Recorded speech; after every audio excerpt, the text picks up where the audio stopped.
আওয়ামী লীগের যে সমর্থন বা আওয়ামী লীগের যে ভোটার তাদের যারা আছে তাদেরকে সাধারণত 40-35 বলা হয়ে থাকতো। এখন অনেকে কমিয়ে টমিয়ে 30-এ নামিয়েছেন। আমি কাউকে খুব বড় সমালোচককে 30% নিচে নামাতে দেখিনি। তার মানে তাদের একটা বিরাট সংগঠন আছে এবং বিরাট সংখ্যক মানুষ, 4 কোটি 5 কোটি মানুষ তাদেরকে ভোট দেয়, তাদেরকে সমর্থন করে এবং সবাই আপনার নানান অপরাধের সাথে যুক্ত না। যে সমস্ত অপরাধের কথা আমরা আলোচনা করি, তো সেই সব অপরাধের সাথে যারা যুক্ত না তাদেরকে তো স্পেস দিতে হবে। এবং এই স্পেস দেওয়ার বিষয়টা উদার গণতন্ত্রের একটা শর্ত। সেখানে সরকারকে চিন্তা ভাবনা করতে হবে, সেখানে আওয়ামী লীগকেও চিন্তা ভাবনা করতে হবে তারা কিভাবে তারা ফেরত আসবেন।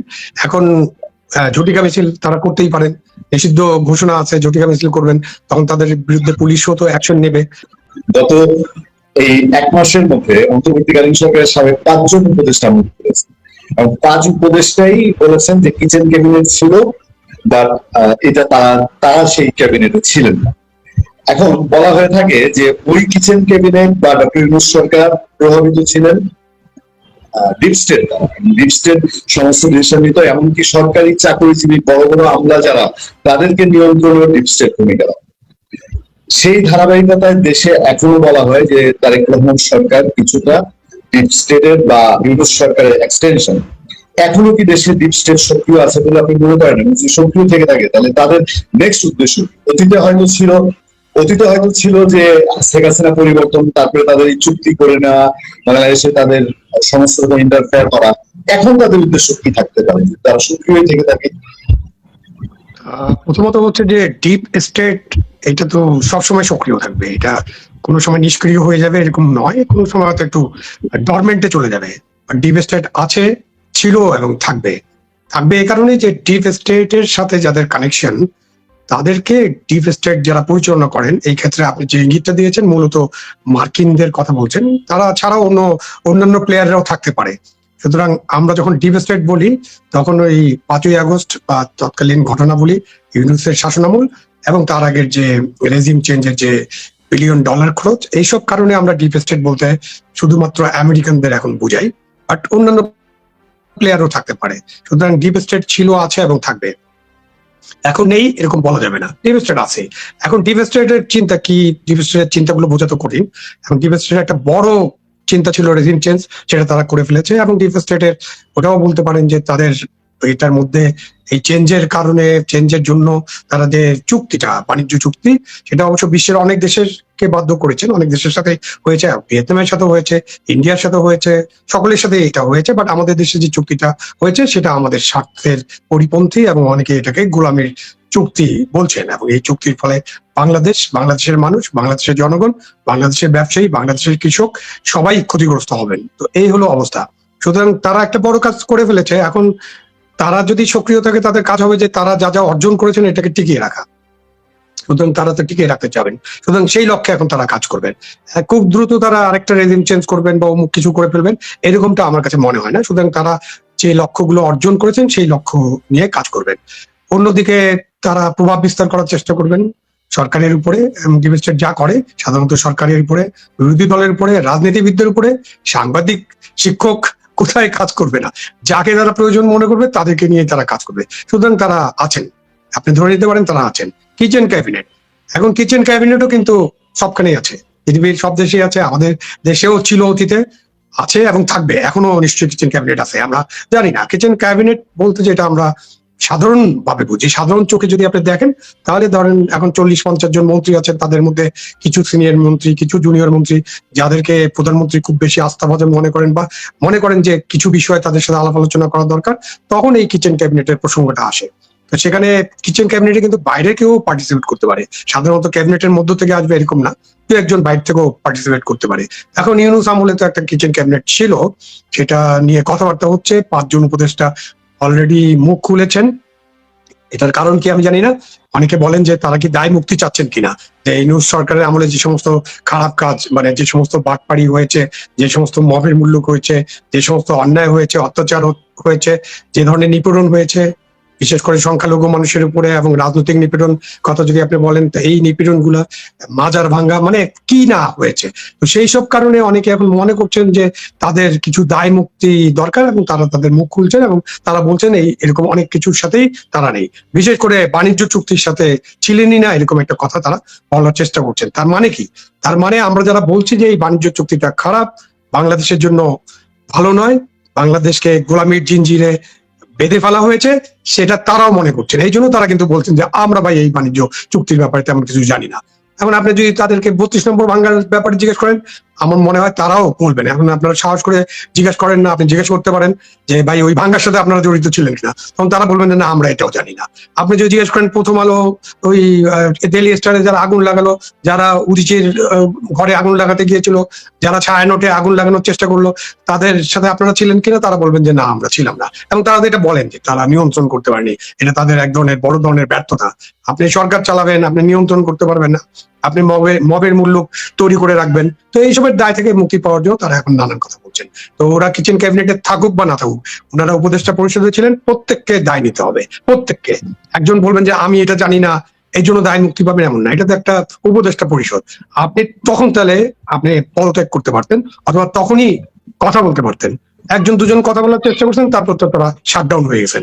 তো তারা এখন বলেন আমি তো এটা জানতাম না, হবে না। তো তাহলে আপনি কথা বলতে পারেন নাই, আপনার প্রপোজাল আপনার পরামর্শ উপদেষ্টা পরিষদ গ্রহণ করছে না, আপনি বলেন বেরিয়ে যান। আপনি এর আগে 111-এর সময় কয়েকজন বেরিয়ে গিয়েছিলেন না, তখনকার যে উপদেষ্টা পরিষদ ছিল। তো এইরকম বেরিয়ে যাওয়ার তো আমাদের প্রমাণও কাছে।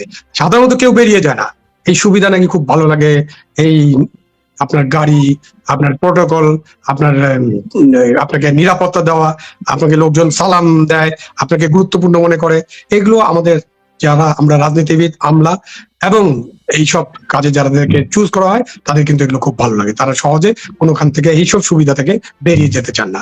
বেরিয়ে যখন যেতে চান নাই বা বেরিয়ে যান নাই, তখন এইসব কথা বলার মানে হচ্ছে এই দায় মুক্তি হবে না আপনাদের, এটা দিয়ে দায় মুক্ত হওয়া যায় না, এটা আপনাদেরকে বুঝতে হবে। স্যার, আমি যেতে চাই আরেকটা বিষয়, সেটা হলো যে আপনি এবং বাংলাদেশের সচেতন মানুষ যারা আছেন সবাই বলে এসছে যে আওয়ামী লীগের নিষেধাজ্ঞা ঠিক হবে না, আওয়ামী লীগকে ফিরে নিষেধাজ্ঞা প্রত্যাহার করা উচিত, এবং এটা একটা হঠকারী সিদ্ধান্ত হচ্ছে। কিন্তু আমাদের সরকার, অন্তর্বর্তীকালীন সরকার তো শুনেই নেই, বর্তমান তারেক রহমান সরকারের সাথে শুনছে না। এই প্রেক্ষাপটে দেখা যাচ্ছে যে রিসেন্টলি আওয়ামী লীগ ঝটিকা মিছিল বাড়িয়েছেন এবং শেখ হাসিনা বলছেন তিনি ফিরে আসবেন, মাথা উঁচু করে ফিরে আসবেন।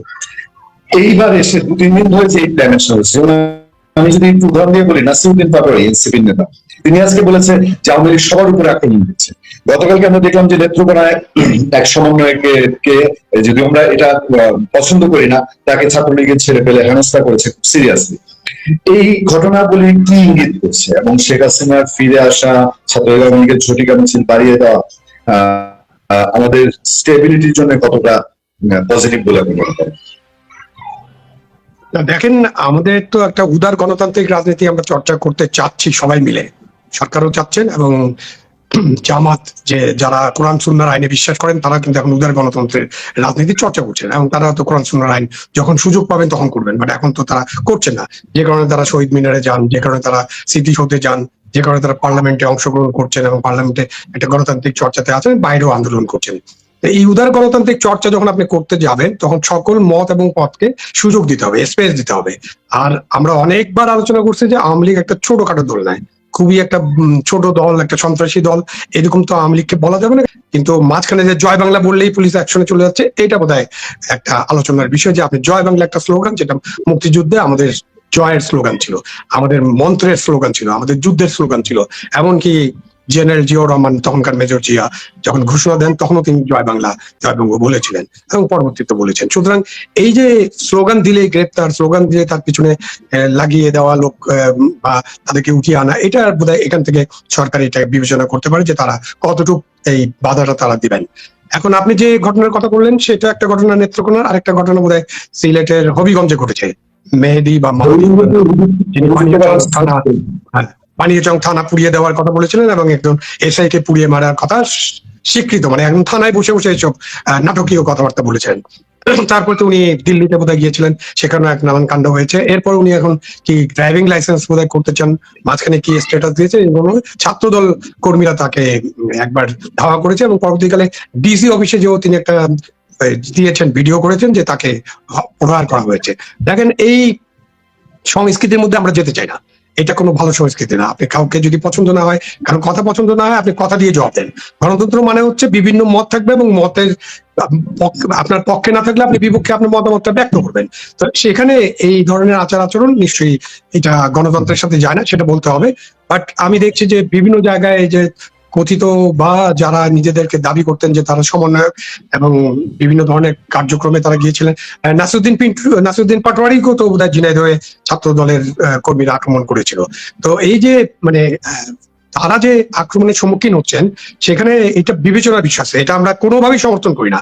বাট আপনি কি কি বলছেন, কিভাবে আচরণ করছেন এবং কে কি আচরণ করছেন, এটা কিন্তু সবাই আমরা দেখছি।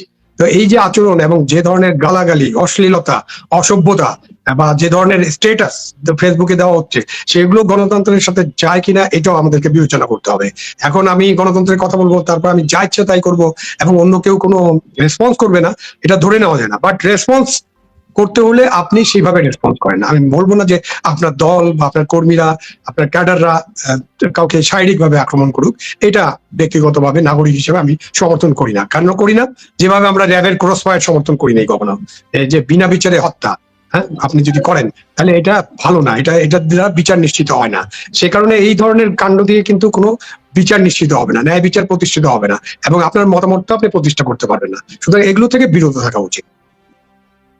আমি একটু জানতে চাই এবার যে আপনি দেখেছেন যে আদ্দিন হসপিটালে সেখানে 6 শিশু মৃত্যুর ঘটনায় সরকার ব্যবস্থা নিয়েছে, আইনি ব্যবস্থা নিয়েছে, হসপিটালের লাইসেন্স বাতিল হয়েছে।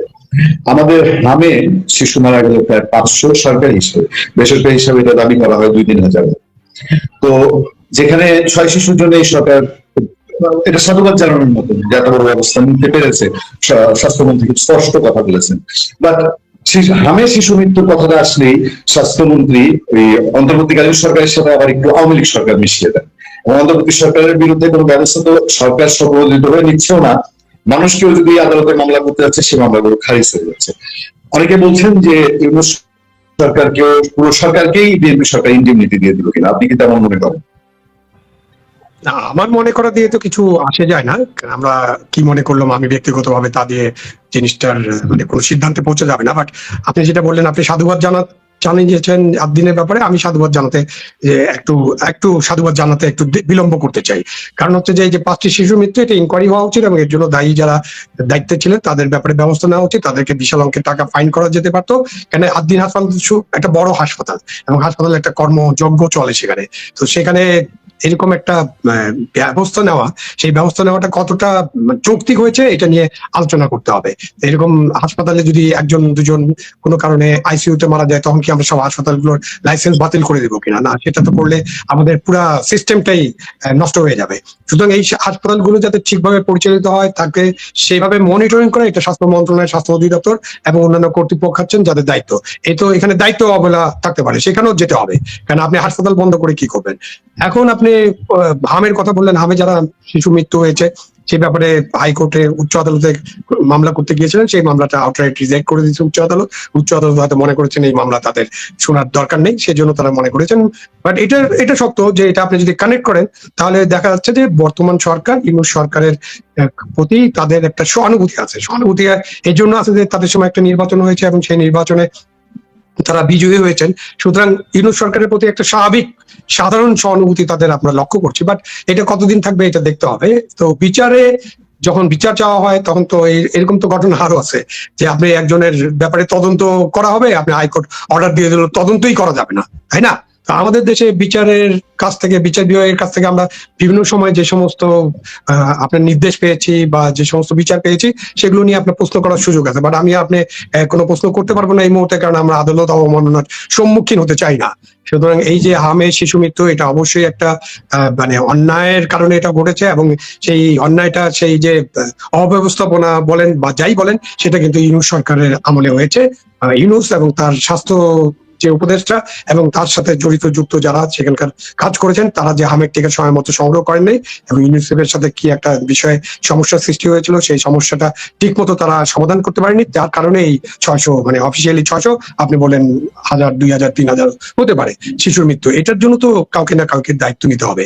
এই দায় থেকে কোনো মুক্তি নাই। সুতরাং এই দায় থেকে মুক্তি আপনি আদালতের মাধ্যমে হতে পারে, আইন আদালতের মাধ্যমে, এবং এই দায়ের কারণে যাদের শিশু মারা গেছে তারাও সরকারের বিরুদ্ধে কোনো মামলাতে যেতে পারেন, কম্পেনসেশন ক্লেম করতে পারেন। এটাকে দেখতে হবে। কিন্তু আদালত যদি আউটরাইট রিজেক্ট করে দেয়, তখন ওই ধারণাটা এরকম হবে যে এটা কি তাহলে আদালত এবং সরকার ইউনূস সরকারের লোকদেরকে স্বাভাবিক সাধারণ দায় মুক্তি দিয়ে যাচ্ছে কিনা। কারণ আমরা একটা দায় মুক্তি তো ইউনূস সরকার দিয়ে গেছেন যে ওই সময় যে 36 দিন যে সমস্ত ঘটনা ঘটেছে, ওই 36 দিনের জন্য কাউকে কোনো বিচার করা হবে না, তাই না? তো ওই দায় মুক্তি তো আছে, কিন্তু ওই দায় মুক্তির মধ্যে হামের টিকা সংগ্রহ করা হয়নি, এই জন্য শিশু মৃত্যু, এটার দায় মুক্তি তো ওখানে নেই। আপনাকে শেষ পর্যন্ত শুধু 2 মিনিটের জন্য একটা ছোট্ট প্রতিক্রিয়া জেনে শেষ করবো। সেটা হলো যে বাংলাদেশে আইন আদালতে জামিন হচ্ছে না এখন, নদী ইউনূস সরকারের মতো অবস্থা নেই। আওয়ামী লীগের আইভি রহমানের পর্যন্ত জামিন হয়েছে, কিন্তু আমরা দুইজন খুবই শিক্ষাবিদ মানুষ, একজন হচ্ছেন আবুল বারাকাত এবং হচ্ছেন প্রফেসর নাজমুল হাসান করিম। এই দুইজন এবং আপনি কারাবাস করেছেন সরকারের সময়, তার আগে থেকে প্রফেসর নাজমুল হাসান করিম জেলে আছেন। সরকারের কি এখানে একটু সদয় হওয়া উচিত না? সরকারের সদয় হওয়া উচিত কিনা এটা তো সরকার বুঝবে। আমি একজন সিটিজেন হিসাবে, মানে নাগরিক হিসেবে তো আমি বলবো না যে সরকারের সদয় বা নির্দয় হওয়ার উপরেই এই বিচার কার্য নির্ভর করবে, কেন এই বিচারের উপরে সরকারের সদয় নির্দয় হওয়ার কিছু নাই। এখন যদি ভিতরে আন্ডার কারেন্ট ডিভেস্টেড টাইপের কিছু থাকে, সেটা তো আমি জানি না। আপনি নিশ্চয়ই আপনার অনুভব করেন, এই জন্য আপনি প্রশ্নটা করেছেন। বাট এটার উত্তর হচ্ছে যে এখানে সরকারের সদয় বা নির্দয় হওয়ার কিছু নাই। সরকার এখানে নিরপেক্ষ হোক, সরকার এখানে হস্তক্ষেপ না করুক, সরকার এখানে যেভাবে বিচার চলে সেই বিচারটাকে স্বাভাবিকভাবে চলতে দেয়। এবং আমরা আদালতের কাছে চাইবো যে আদালত যেন, যেহেতু সেপারেশন অফ জুডিশিয়ারি আছে, যেহেতু আমরা মনে করি যে আদালত সার্বভৌম, যেহেতু আমরা মনে করি বিচার বিভাগের স্বাধীনতা নিশ্চিত করা দরকার, সুতরাং এই বিচার বিভাগের শীর্ষে যারা বসে আছেন তাদেরকেই প্রমাণ করতে হবে যে তারা ন্যায় বিচার নিশ্চিত করতে পারছেন। আপনি যেটা বললেন যে বারাকাত সাহেবের তার জামিন হলো এবং উচ্চ আদালতে জামিন হওয়ার পর তাকে কোন একটা মামলায় আবার শোন অ্যারেস্ট দেখানো হয়েছে। এই যে শোন অ্যারেস্ট, এইখানে সরকারের হয়তো কিছু করার আছে যে তারা এই শোন অ্যারেস্টটা তারা এভাবে করতে পারেন কিনা, বা এটা আইনানুগ হচ্ছে কিনা, বা ন্যায় বিচার বা মানবাধিকার পরিপন্থী হচ্ছে কিনা। কিন্তু সরকার যদি এই ব্যাপারে ব্যবস্থা না নেন, তাহলে আদালত ব্যবস্থা নেবে। আদালত যাকে জামিন দিচ্ছেন সেই সময় যদি তার কাছে অন্য কোনো মামলা না থাকে, তাহলে আদালত সঙ্গে সঙ্গে বলতে পারেন সোমোটো, অথবা আদালতে যদি যান তাদের লোকেরা, যাওয়াটা তো অনেক কষ্টের এবং অনেক পয়সা খরচ হয়, কিন্তু টাকা পয়সা খরচ হয়, এবং হাজার হাজার মানুষ, লক্ষ মানুষ কিন্তু আদালতের কাছে যেতেই পারে না এই টাকা পয়সা হবে। দরিদ্র মানুষরা, তাদের কিছুই করার থাকে না। তো যারা যেতে পারেন তাদের ক্ষেত্রে অন্তত এটা বলতে পারে যে আমি জামিন দেওয়ার পরে, আদালত জামিন দেওয়ার পরে তাকে অন্য কোনো মামলায় শোন অ্যারেস্ট করা যাবে না, কারণ এটা ন্যায় বিচারের পরিপন্থী। একইভাবে কলিমুল্লাহ সাহেব একটা বোধহয় শুনানি হয়েছে, আমি খুব বেশি মিডিয়াতে দেখিনি, বাট শুনানি হয়েছে সম্ভবত, আমি যতটুকু জানতে পেরেছি আগামী রোববার এটা জাজমেন্টের ডেট আছে। উনি হয়তো সেদিন আদালত থেকে একটা রায় পাবার প্রত্যাশা করতে পারেন আপনি। তো এইটা তো ওপেন আদালতে শুনানি হয়েছে। শুনানিতে কারা কারা উপস্থিত ছিলেন আপনি নিশ্চয়ই জানেন। আমি শুনেছি ফজলুর রহমান সাহেব ছিলেন, সিনিয়র অ্যাডভোকেট। আমি শুনছি মাহবুদ্দিন খোকন সাহেব ছিলেন, মামুন সাহেব ছিলেন, আরো কারা কারা ছিলেন কলিমুল্লাহ সাহেবের পক্ষে, এবং অ্যাটর্নি জেনারেল অফিস থেকে অ্যাটর্নি জেনারেলের ডেপুটি অ্যাটর্নি জেনারেল বা এডিশনাল অ্যাটর্নি জেনারেল ছিলেন, দুদকের আইনজীবীও ছিলেন। তো সেখানে আদালত তো সবকিছু শুনেছে। এখন নিশ্চয়ই আদালতের কাছে কি প্রত্যাশা করবো, একজন নাগরিক হিসেবে আমি প্রত্যাশা করবো আদালত নিশ্চয়ই এই ব্যাপারে ন্যায় বিচার করবেন। আর দুর্নীতির মামলায় তো আপনি বছরের বছর কাউকে বিনা বিচারে আটক রাখতে পারেন না, কোনো মামলায় আটক রাখতে পারেন না। আপনি যদি কোনো অপরাধ আমি করে থাকি বা কেউ করে থাকেন, তাহলে সেটার হবে, মামলা হবে, মামলার তদন্ত হবে, তদন্ত দ্রুত হওয়া উচিত, ন্যায়ানুগ হওয়া উচিত, নিরপেক্ষ হওয়া উচিত, এবং তদন্তের ভিত্তিতে চার্জশিট হবে অথবা ফাইনাল রিপোর্ট হবে। তারপর চার্জশিট হওয়ার পরে মামলার বিচার করবেন। বিচারে যদি আমাকে আপনি বা যে কাউকে যদি আদালত মনে করে যে তাকে দণ্ড দেওয়া হবে, দণ্ড দিয়ে দেবেন। কিন্তু এইভাবে মানে এই যে ইউনূস সরকারের 18 মাস আর এখন প্রায় 4 মাস হচ্ছে, যে 22 মাস ধরে হাজার হাজার মানুষ যে আটক আছেন বিনা বিচারে, এটার ব্যাপারে সরকারকে অবশ্যই একটা ভূমিকা আসতে হবে।